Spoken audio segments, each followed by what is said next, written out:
What's up? Quasar Qult back again.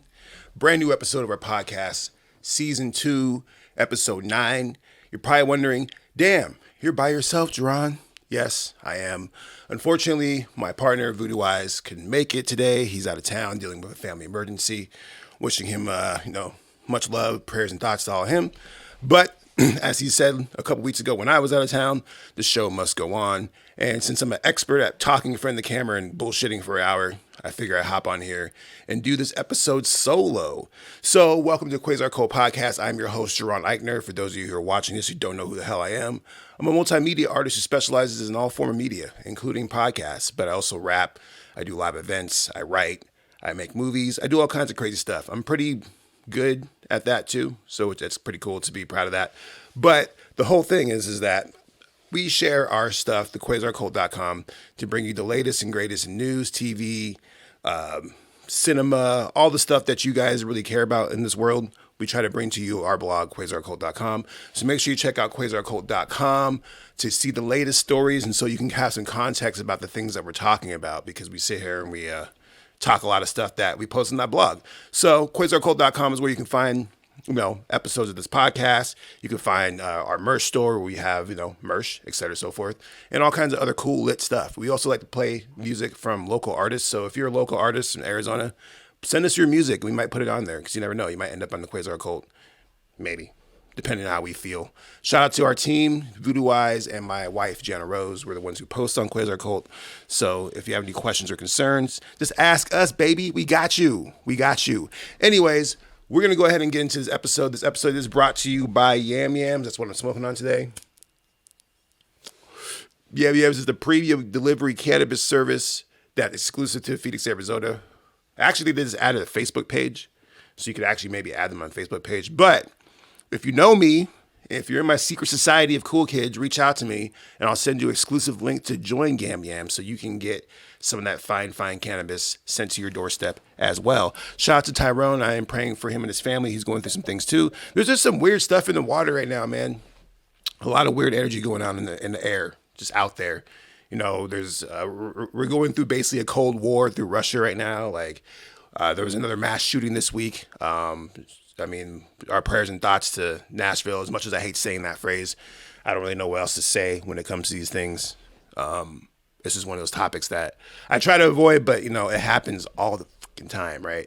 Just constantly we see these things, and Biden's trying to pass gun laws, and our country is just kind of devolving into a fuckery right now. Chemical spills every other week. It's nuts out there, man. It's crazy.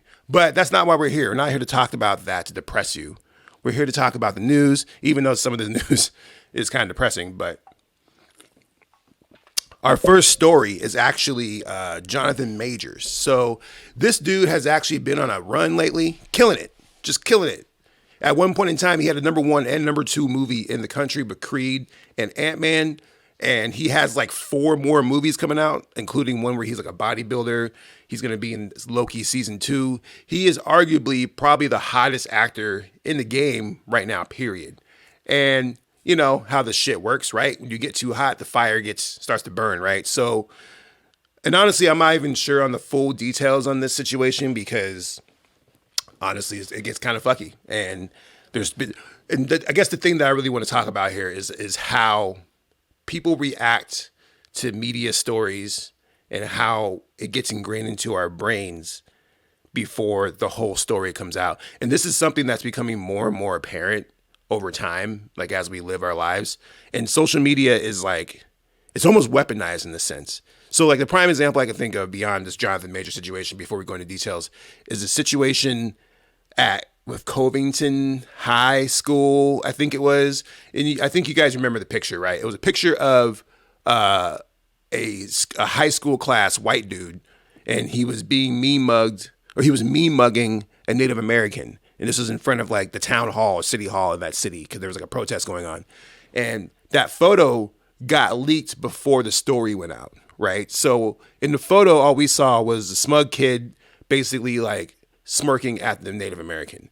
And we saw that, and he was wearing a MAGA hat. So we saw that and we started spinning our own tales and our own stories, right? We started going off talking about, oh, he's harassing the Native American. Oh, this kid is a POS. It got kind of crazy. And then the real story came out. It turns out that the kid was actually being harassed by the Native American. The Native Americans were going around harassing people. And so it's one of those things where, like, oftentimes, actually pretty much all the time, we run into situations where we just don't know the whole story. And before we know the whole story, we often just run with it. We start telling our friends and we start sharing the stories and sharing the links. And that's basically what happened with Johnathan Majors here. So when it comes to Johnathan Majors, basically the story is that this dude allegedly was in an altercation in an Uber/taxi involving a woman. I'm not sure if this is a girl he's dating or a friend, et cetera, so forth. But there was a situation, right? I think the story that is going around, I'm not sure how accurate it is, but it's along the lines of someone trying to go through somebody's phone, that not being cool, and then basically, you know, fisticuffs ensuing, people getting hurt. But what was wild about it was that when the story broke, basically the headline said Johnathan Majors was charged with a assault charge, or is about to be charged with an assault charge, is facing assault, and basically that's all you saw was assault, right? And then as time went on, you know, the whole story started to come out. Turns out that Johnathan Majors called the police himself. He was the one that got called the police. It was not fucking the girl, but he called the police to make sure that the girl was good. Now, with that said, I think he's still facing charges, because I haven't done enough research on this before the podcast episode to inform you on this, but I do believe that the story that was being circulated is not the story that actually went down. And once again, this brings me to my point of all this, is about how easy it is to really damage your career, if his career is even damaged. And then, once again, this is debatable. Feel free to chime in the comments. We'll talk about it. But when things like this happen, a lot of people don't follow through on the information. And what I mean by that is that a storyline will come out. It will be like, oh, I don't know, Chris Brown. Actually, he's a bad example. Let's say me, for example, right? Let's say a story comes out that I got into a fight at a bar, right? And I beat up somebody. I beat up somebody at a bar, right? Let's say that's the storyline that's going out, right? Somehow, some way, I beat up somebody at a bar, and that's the headline. Jaron Eichner gets into altercation at a bar, busts his eye, because, you know, I'll be fighting. So, you know, I'll be bust his shit up. But that headline hits, right? Let's say it hits Facebook. I would say that out of I have almost 5,000 followers on Facebook. I would say that probably maybe 2 of you or 3 of you would actually reach out to me and be like, hey, what's going on? I saw this story, yada, yada, yada. I can count it on my 2 hands. If it's not 3, it's definitely less than 10 of you would reach out and be like, hey, what's going on with you? The rest of you would get only a piece of that story and then basically play a game of telephone, right? Where you maybe share the headline and not read the whole article, or maybe you repost it, or you post a text version of the thing on Facebook with your own account, adding your own thing to it. And this is a common thing, right? Where rumors start to spread and news gets out before the facts hit. And so basically, let's say that, you know, I'm in this altercation, I'm beating up some dude, I beat the hell out of him. The headline on Fox News says that Jaron Eichner beat the hell out of somebody in an altercation at a bar. But the actual story turns out to be that I was defending myself, right? That maybe I was called the N-word and they were saying that they were going to harm me or something like that. Or maybe they attacked me, right? But because of how the headline was spun out, now I'm the bad guy. And the shitty part about that, and this is basically what Johnathan Majors is doing, that is that the vast majority of people who get that information, like the vast majority of people who are actually out there, like being like, who are absorbing this information, whether it's through Facebook, on their timeline, on Twitter, or by the homie who came to work and said something about it, whoever is absorbing this information, 9 times out of 10 are not going to do the due diligence to follow up on the story, right? Until it comes across their way again. So they're on their timeline, they're scrolling, yada, yada, yada, whoop-de-whoop. They see Johnathan Majors is getting an assault charge, and in their head, that's it. That's the end of the story. They're not going to click on the article and read the details. They're not going to check on any follow-ups. They're not going to do any really deep diving because, honestly, to be honest, they don't really give a fuck in the grand scheme of things. They have things to do. They might be at work. They might be at the grocery store shopping when they get all this information, right? So it's one of those things where the seed is now planted in your head, right? Whether you're a Johnathan Majors fan or not, you still got that information, and now you heard last time you heard Johnathan Majors was out there beating people up. So next time he comes up in conversation, oh, did you see Ant-Man? Oh, that's Johnathan Majors. Didn't he beat somebody up? Yada yada whoop de whoop. See what I'm saying? And so that's where media has become so powerful, to where we make up our own stories before the story is even out. And now Johnathan Majors has to go on a whole damn PR campaign. Probably gonna have to pull up on Ellen. I don't even know who the hot talk show lady is right now. Ellen retired. I don't know who's next. Kelly Clarkson. I don't know. One of these people.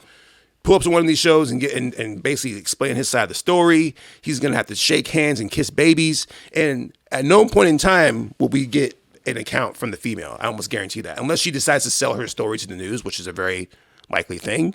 Otherwise, we're not going to hear her side, right? We're going to have to see Johnathan Majors go on his little run, and he has to, because like I said, this dude has damn near 7 movies coming out over the next couple of years. He's going to be everywhere. It's almost like an Ezra Miller situation, which I alluded to in my Facebook post the other day, and how the studios have to basically rework their whole situation just to like accommodate for this dude's situation. And once again, we don't know all the fine details. He could be out there. He could have beat the hell out of the chick, right? But we don't know. We don't know the fine details. And as the story starts to come out, people will continue to make their own story. I just wish there was a solution to that. Like, as time goes on and as I get older, I start to realize how destructive social media is in the grand scheme of things. And this is from somebody who's been using Facebook for the last damn near 15 years of my life, and all the other social medias as well. But it's one of those things where we are so addicted to the story that we won't wait for the story to be complete. And this is like the whole addiction to the story thing. I could rant forever about that, but we see it time and time again. This is why we love our TV shows. This is why we love our movies. This is why we love our drama. This is why Kim Kardashian has 18,000 seasons of Keeping Up with Kardashians, because at the end of the day, we're addicted to the stories. We're addicted to those tales. So when hot news comes out, oh, so-and-so is whoop-de-whoop-de in a situation, right? We almost feel, especially now, it's like a psychological reaction to almost be like, oh, shit, let's go out here and tell everybody the story, right? Before we even get all the facts, let's tell everybody the story, because otherwise the story will be out before I got to tell it, which is part of it too, like the idea of being first and the idea of being in the loop of telling the story and being in that mix, which we talked about in this podcast before, where it's like, you know, there's been many times where we could have reported the story and been first and got all that sweet, sweet clout and those sweet, sweet clicks. Hell, even with this Johnathan Majors story, I pretty much saw it break 15 minutes after it hit TMZ or whatever. And I could have hopped on Quasar Qult and posted that, but we didn't.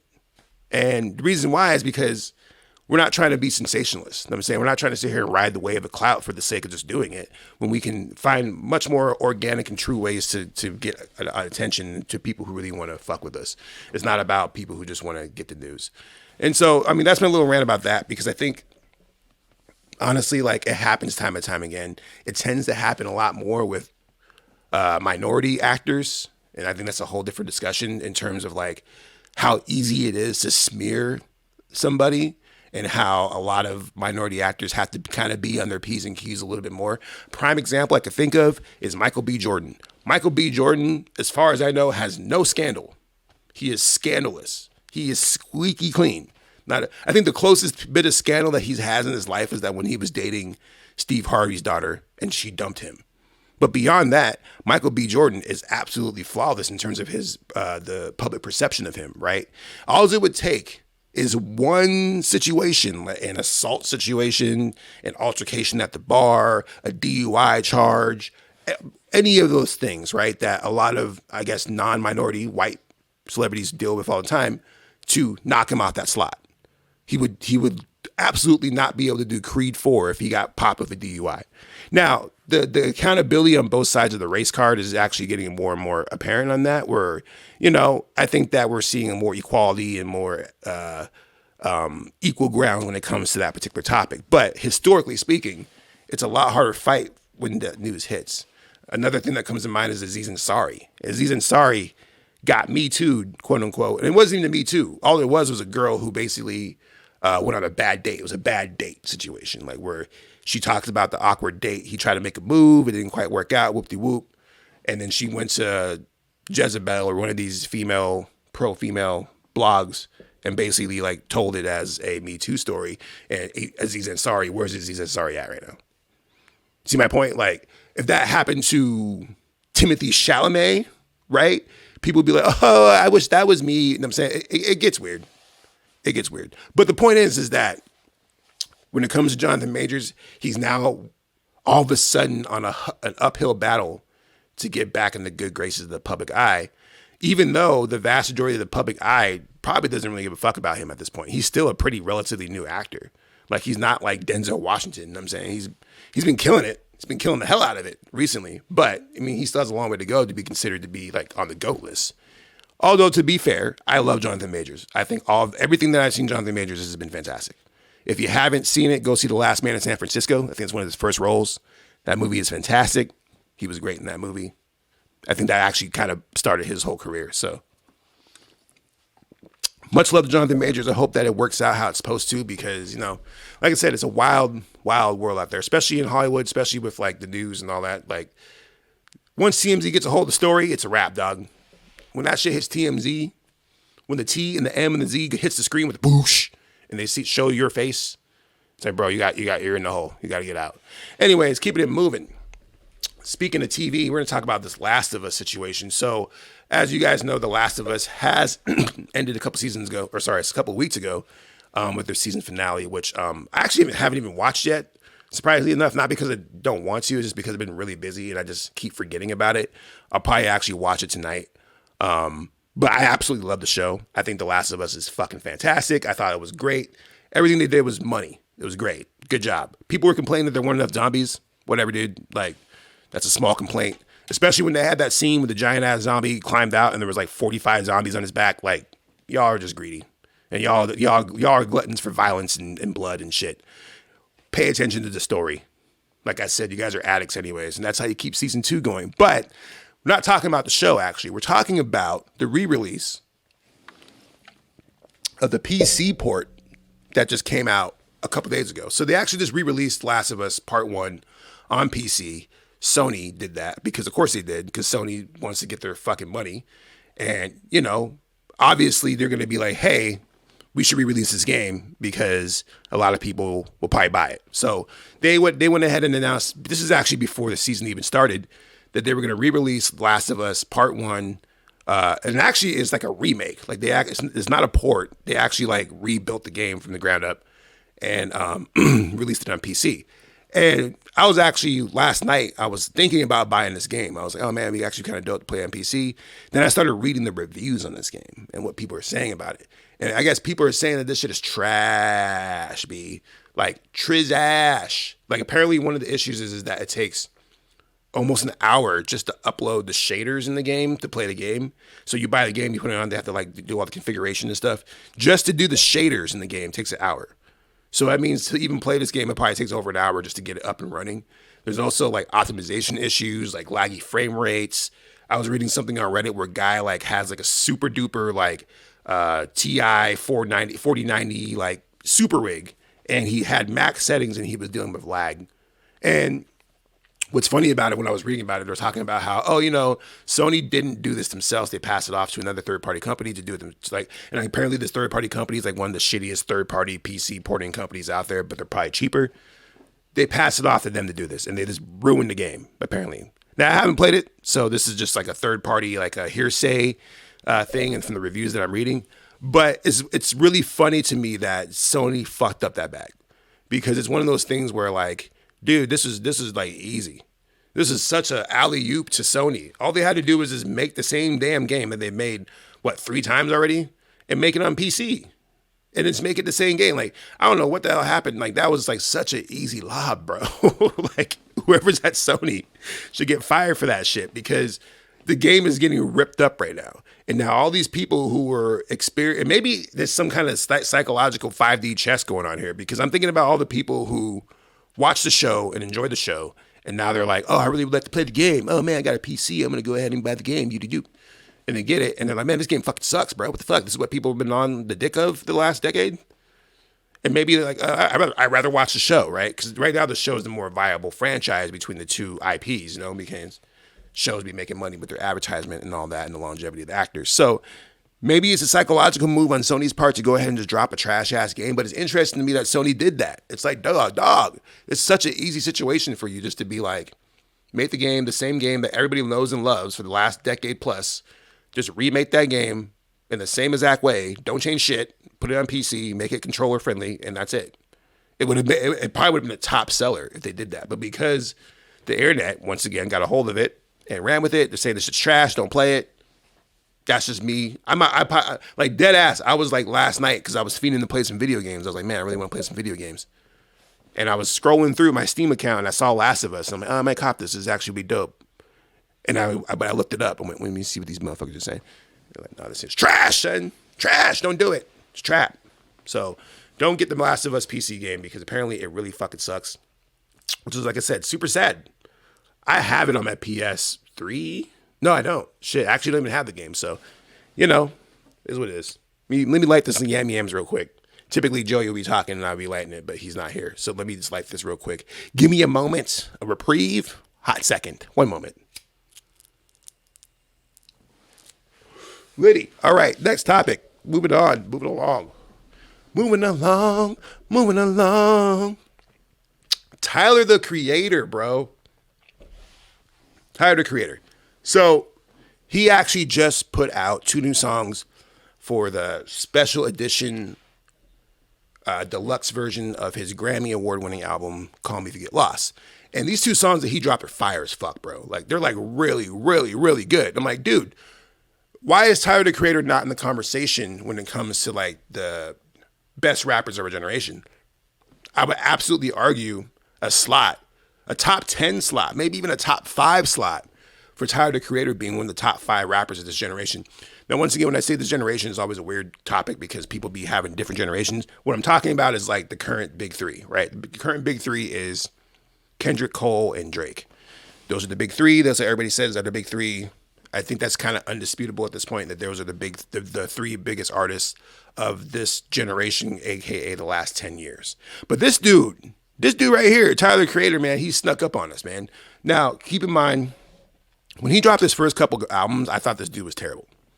I thought that he was trying to be Eminem. He was out here dissing Bruno Mars and eating roaches in the videos and all that, whatever. But I fucked with Odd Future. I really like what he did with Odd Future, Wolfgang Kill 'Em All. That's their whole name. I thought that was awesome. And Golf Wang, like Frank Ocean, like all these things that he did in the early days are now like really like, when you look back at it, it's like, man, it's kind of crazy.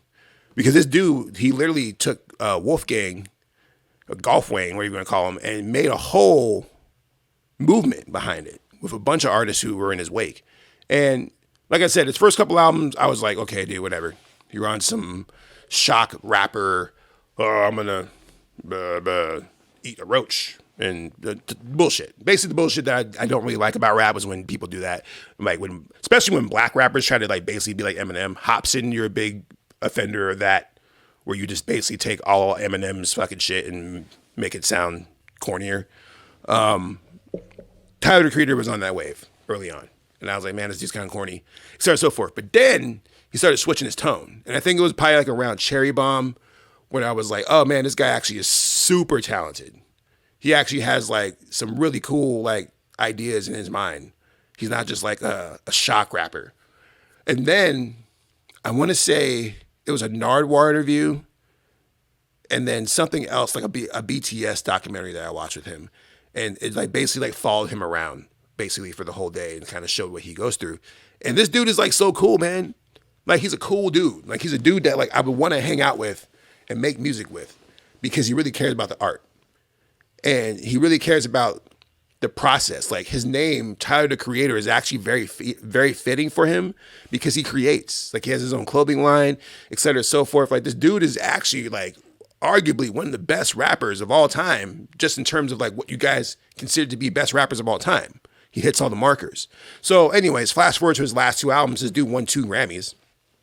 One for his song Earthquake, and then album of the year last year or the year before last for Call Me If You Get Lost.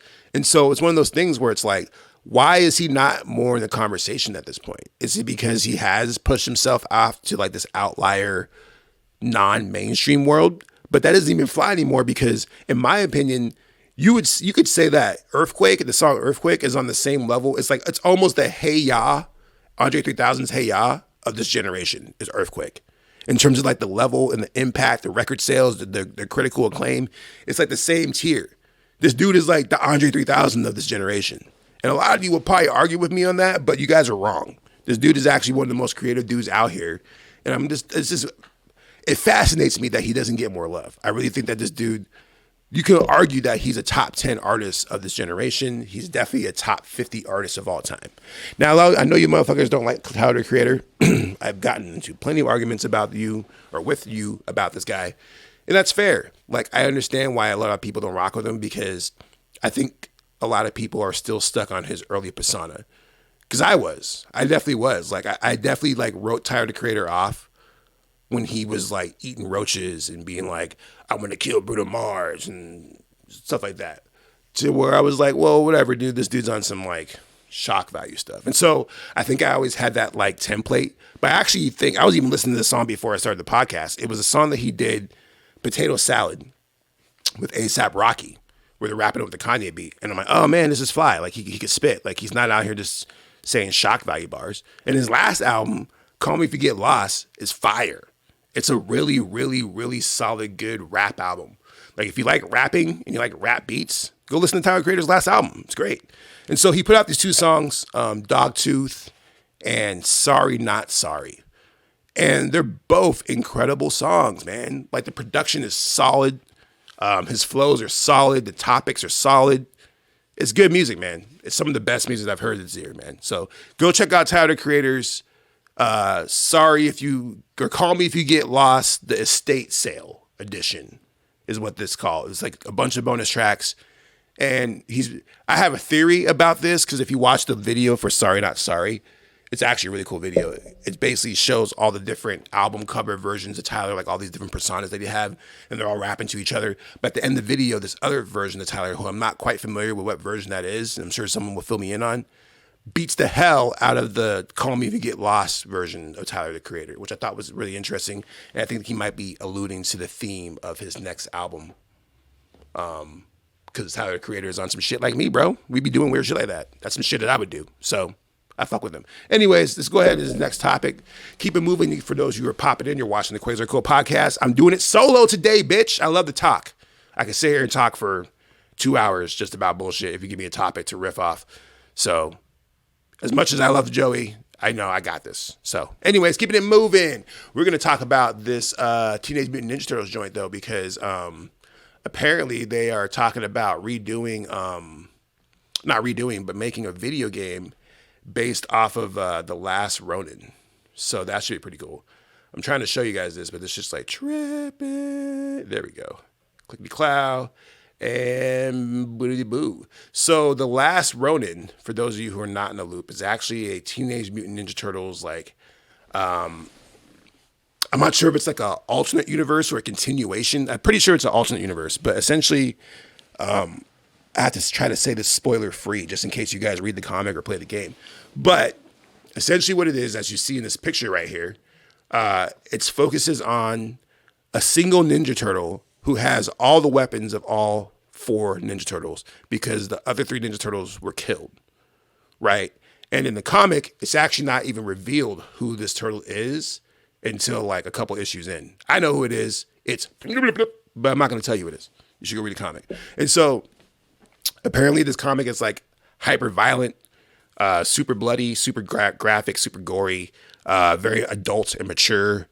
And they're talking about turning it into a video game, which is lit. Like, I guess they're trying to do something like in the same vein as like God of War kind of vibe, like a single player experience going around like murking people, which I think is awesome. I think that's such a great idea. And I think that it could be a potential like game of the year contender if done correctly, because the concept is so solid.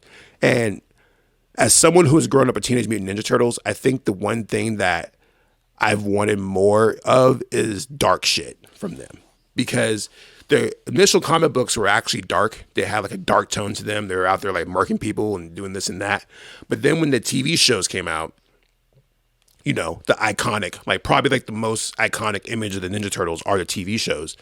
They basically toned it down, and now they were like, you know, goofy and cracking jokes and not using their weapons as much, and, you know, for the sake of selling toys because their demographic switched, right?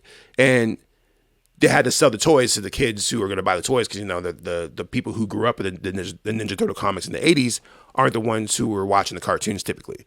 And so when you flash forward to now, right, like, I think most people who are Ninja Turtle fans are basically adults. Like, I know that they tried to launch Ninja Turtles several times on a kid level, even with the Megan Fox movie.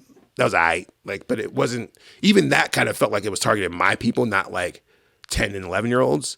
And so they almost like kind of teeter this line. Like, they walk the fence of doing like really mature content on the grand scale and then doing like the corny kid shit, because ideally in their head, the corny kid shit is their target demographic, right? Because it's Teenage Mutant Ninja Turtles. So, you know, we're trying to target teenagers, et cetera, so forth. But you have Seth Rogen dropping his version of Teenage Mutant Ninja Turtles who have actual teenagers doing the roles there. So I think they had that kind of covered, right? So this Teenage Mutant Ninja Turtle Last of Ronin game is like for niggas like me, like dudes who are damn near 40 who grew up Ninja Turtles, who just want to cut some people up and play some really good gameplay with characters that we really love. So doing a Last Ronin spin could be fire, especially with the 4 weapons thing, like the fucking way that you can like combine the weapons together, and it could be fire, dog. It could be game of the year. And speaking of game of the year, this is a bonus topic that I didn't put in the screen here. Did you guys see the trailer for Legend of Zelda: Tears of a Kingdom? My God, that is game of the decade. It's gonna be crazy. Like, if you play any of these Zelda games, especially the last one, that people are still discovering. Like, this game came out 7 years ago, damn near, and people are still discovering stuff about that game. You can literally go on GameStop or GameSpot on YouTube, and they drop a video a month talking about 10 more, 30 more things we found in Legend of Zelda. So that game is just like so rich in terms of its engine. And now they're dropping another one, and they've added all kinds of crazy stuff. Like, you can like stick stuff together. It's crazy, dog. Like, it's crazy. I saw that the gameplay footage. I'm like, dog, this is crazy. This is about to be like GTA. The only reason why it won't be in a GTA level is because it's not a multiplayer game. Because Zelda has never been a multiplayer game, which is fine. But if it was, dog, bruh, that's game of the decade. Watch. Trust me. Mark my words. Word marker right here. Tears of a Kingdom, game of the year. But going back to this Teenage Mutant Ninja Turtle game, I'm super excited to see how this shit plays out, dog, because I think the concept is solid. A God of War style Ninja Turtle game where you play as the last Ronin with all the Ninja Turtle weapons. Make it violent. I want to see like dismemberment. I want to see heads roll. I want to see blood. I want to see like cool. I want to see cool shit, bro. Like, I want to see like John Wick but turtles. Do that shit. Like Saifu. I was playing Saifu last night. That game is hard as hell. Still haven't beaten it. That game's been out for almost a year now. Maybe over a year at this point. Still haven't beaten it yet. Very difficult game. But a game like that where it's just like really intense gameplay, really intense, intricate combos, and really intense, intricate weapon combinations. And I keep saying that, really intense and intricate over and over again, but you get the fucking point, right? That's what I want. So hopefully we get that. I'm very excited. So look for that. Last Ronin video game they're saying it's going to come out in a couple years. I'll be here for it, dog. I'll be here for it. We'll see what happens. I really hope they actually do that, because I think that would be cool as hell if they did that shit.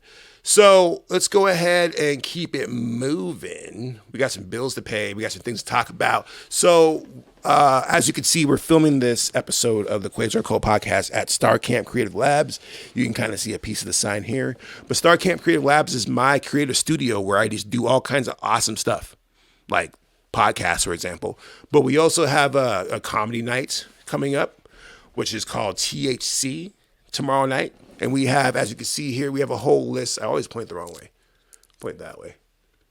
Yeah. If you see here, we have a whole list of comedians, including Will Eisenberg, L.D. Newstead, Zachary Perkins, Jordan White, Peter Jordan, and Bubba McComb. Bubba McComb is actually the homie. He actually starred in my first short film called Paradox Hotel. And I know he's funny as fuck. So I'm very excited to see that. It's hosted by Fluwood, the GOAT, one of the most creative dudes in the city, is out here putting shit together for the peoples. And it's gonna be a vibe. And you can come up and tell some jokes too. So between the hour of 8 and 9, we'll have an open mic situation. You can come up and tell some jokes. I've been writing a couple jokes. I got a couple jokes in my bag. I'm not sure if I'm gonna drop them or not. I might just hop on there and just say stupid shit and freestyle, because I'm pretty funny when I want to be. We'll see how it goes though. But you can hop on if you got some jokes that you want to try out and really like get your feet wet in the comedy world, come down. Come on down to fucking Starcamp Creative Labs and we'll hook you up. It's actually very interesting because as I've been promoting for this show, I've been learning more about the comedy world, and it's very similar to the rap world. It's like the same shit. You got the same the same comedians playing the same venues over and over again. It's kind of wild. I'm a promoter. I gotta do what I gotta do. But you might see me in these comedy forums asking these comedians to play shows the same way I'd be asking rappers. But I hope you guys come together, man, because we're also gonna have some pizza in the VIP room for y'all. We also got some pre-rolls provided by Fluwood and his team. And it's gonna be a vibe, man. And when you buy a ticket, you also get a drink. So I think I'll probably be running the bar tonight or tomorrow night. So we'll see how it goes. But it's a vibe, man. Pull up, come kick it with your boy. Come get these jokes. Come see what we about. Come check out the new venue, because like I said, we remodeled the venue. So shout out to Dan for putting in the work. Him and Joey really fucking threw down that wall. We have a hallway now that leads into the start. It's crazy. You have to come see it. It's kind of hard to explain. But come see it tomorrow night, Thursday. If you don't come tomorrow night, for whatever fucking reason, even though I just did get a whole ass plea, you decided not to come, you can still come to fucking Friday night, where we're doing our first ever open mic competition called Signal. Now, the reason why I called it Signal, because I'm fucking clever. Campfire, smoke signals. You see what I did there? Campfire is basically our premier event that we do here at our Starcamp Creative Labs, where we have incredible food, we got pre-rolls, we got video games on the big screen, we got like board games. It's like a whole situation. It's our premier flagship event here at Starcamp Creative Labs. I also handpick the artists. That means that I go and I listen to their music, or it's people who I know are just gonna bring good, talented sets to the stage. Like I really pride myself on my booking abilities. And so when it comes to Campfire, if I'm reaching out to you to play at Campfire, it's because I really, really rock with your music and I really, really enjoy the content that you make, right? And so I was like, I need to switch it up a little bit. I was like, we're on Campfire 3, but I'm all about the community. I'm out here wearing a Soul Revival t-shirt, which is my nonprofit that I run, where we go out there and we help people. We just ran our food pantry today and fed 80 people. So for me, I'm all about how do I help out the hip hop community with my venue? Well, I want to give them a stage to play at. And that's what Signal's about. I'm sending out the smoke signal to y'all, to you, right there, to come here to Starcamp Creative Labs. Yeah, it's a $10 cover, but our shows are usually $20, so this is actually like a cheaper event. $10 cover. You can come in, get some drinks. You can smoke your weed. Only weed, nothing else. Don't be bringing no crazy ass drugs in here. Smoke your weed. And just fucking hop on stage and play a couple songs. And so what's going to end up happening is there's going to be a couple of secret judges. I'm one of the judges, of course, and I'm actually the ultimate judge at the end of the day. But there'll be a couple of people kind of judging y'all. And we're going to be judging you guys on, your song quality, your stage presence, your ability to get the crowd rocking, which I highly suggest that you bring your people for that. And just your overall vibe. Like, you could be talented as fuck and have all the other three, like, rocking. But if you're a dick, I'm probably not going to book you. I'm very, very actually hard ass about that.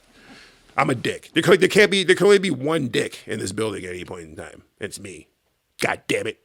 Just kidding. I'm sure that my team's laughing at that because that's probably accurate. But anyways, I digress. The point is that we want to find dope talent. We want to give you a chance to play Campfire or the Truth with Your Whiskey Tour, which is a tour that's coming on April 18th here at Starcamp. And we got Jiving Scientist, Tommy Will, JB, Cash Lansky, and Marley B. Some of the best artists in Arizona history are coming to Starcamp, and we're going to try and give you a slot on that show.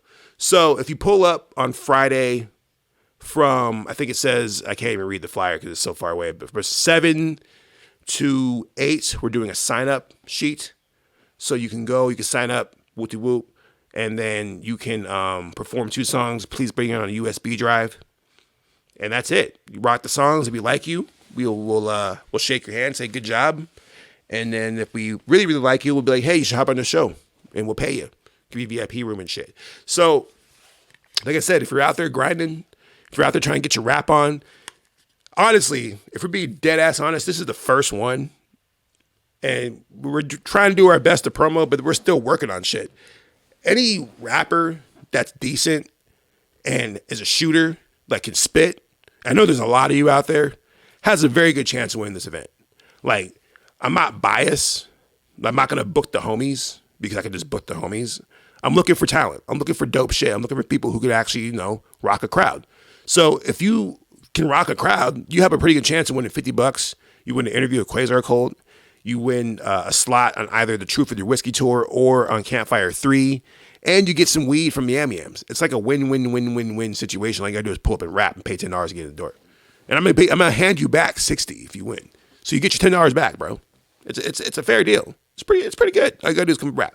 And I'm telling you, I'm saying this like this now because this is something that we are planning to do monthly, maybe even bi-weekly, maybe even weekly if things go well, to where we're doing this all the time. And a year from now, if we're doing this consistently, it's going to be crazy, dog. It's going to be like 90, 80 people trying to play these events.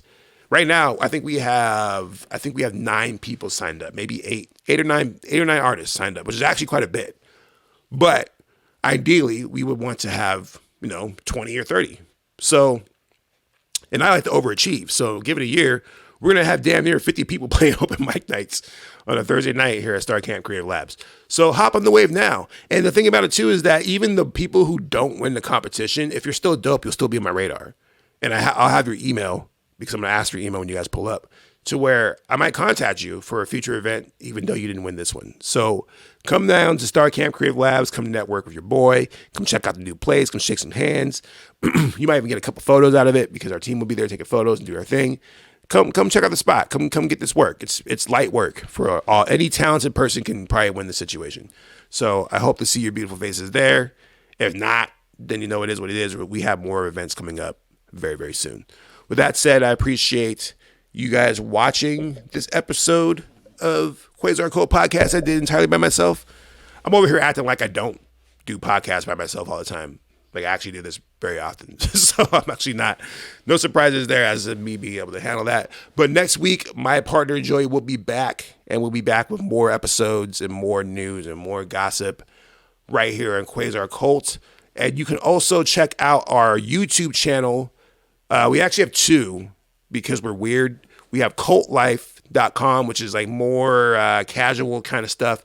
QULTLYFE.com.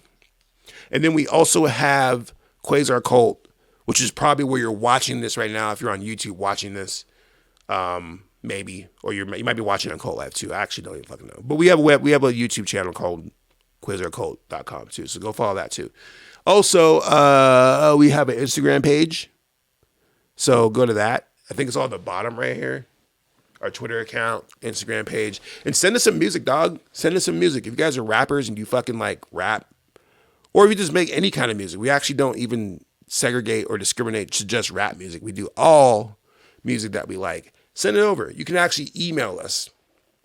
Where? Actually, don't even know. Why did I even say that? We don't have an email for Quasar Qult. But you can email me, actually, if you want to, at info@starcampcreativelabs.com, if you want to do that. If you want to talk to me about booking shows here, or maybe recording a podcast, or just maybe a meeting or doing something like that, we are open for booking. We have plenty of stuff in the works that I can't quite talk about yet, but I'm super excited to share it with y'all. And I know that you guys are going to be supporting us because that's what you guys be doing. So thank you, and shout out to yourselves for being so dope, because honestly, we can't do this podcast without you. Our numbers have been increasing kind of crazy lately. This month on our blog was by far our most successful month on our blog since we started. Doing very, very well in that sense. Our podcast episodes are getting more and more plays.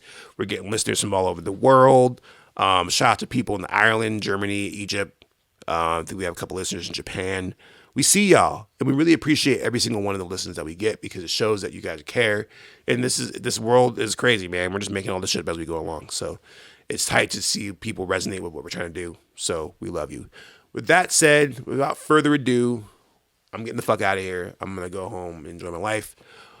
One love to each and every one of you for watching. I appreciate you guys. We'll see you next week. We out this bitch. Goodbye.